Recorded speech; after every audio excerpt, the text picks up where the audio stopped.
For kind information 1998 నా రాజకీయ జీవితం మొదలైంది బీజేపీ నుంచి. ఇది అందరికీ తెలిసిన సత్యం. ఒక ఓటు 2 రాష్ట్రాలు అనబట్టే నేను వెళ్ళాను కానీ వాళ్ళు నిలబెట్టుకోలేదు. అందుకే బయటకు వచ్చి తల్లి తెలంగాణ పార్టీ నడిపించాను. నేను ఒక మహిళగా ఆల్మోస్ట్ 4.5 to 5 years నేను ఉద్యమాలు చేశాను. అప్పుడు కేసీఆర్ గారు ఎక్కడున్నారంటే ఆయన టీడీపీలో ఉన్నారు. ఆయన టీడీపీలో ఉండి ఆయనకి మంత్రి పదవి ఇవ్వలేదు కాబట్టి అప్పుడు బయటకు వచ్చి ఆయన ఉద్యమం ఎత్తుకున్నారు. అప్పటికే నేను ఉద్యమం అన్నది స్టార్ట్ చేశాను. ఇది తెలుసుకోవాలండి. కొంచెం వెనక్కి వెళ్ళి బహుశా అందరికీ తెలుసు కానీ తెలియనట్టు నటిస్తుంటారు. అంటే ఒక బురద జల్లడం కేసీఆర్ ఒక్కడే కాదండి, ఆయన సొత్తు కాదు తెలంగాణ. 1200 మంది చనిపోయారు తెలంగాణలో. ఎంతోమంది త్యాగం చేశారు, ఎంతోమంది కొట్లాడారు.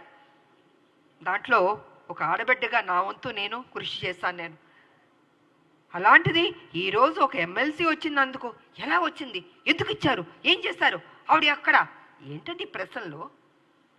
తెలంగాణ పార్లమెంట్లో 2 ఎంపీలు వెళ్ళారు కదా, 2 వెళ్ళినప్పుడు కొట్లాడుతున్నప్పుడు కేసీఆర్ ఎందుకు ఎగ్జిట్ అయిపోయాడండి?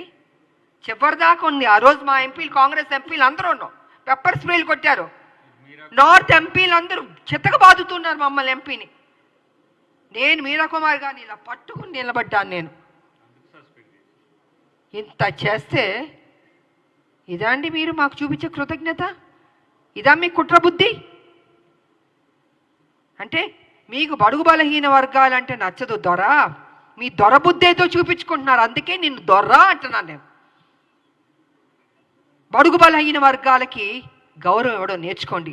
అదే బడుగు బలహీన వర్గాలు బీసీ కానీ, ఎస్సీ కానీ, ఎస్టీ కానీ, మైనార్టీ కానీ లేకపోతే మీరు ఈరోజు ఈ పొజిషన్లో ఎక్కడ ఎలాగుంటారు? మీరు గతంలో ముఖ్యమంత్రి ఎలా అయ్యారండి? మీ దొరలు ఒక్కళ్ళే వేస్తారా?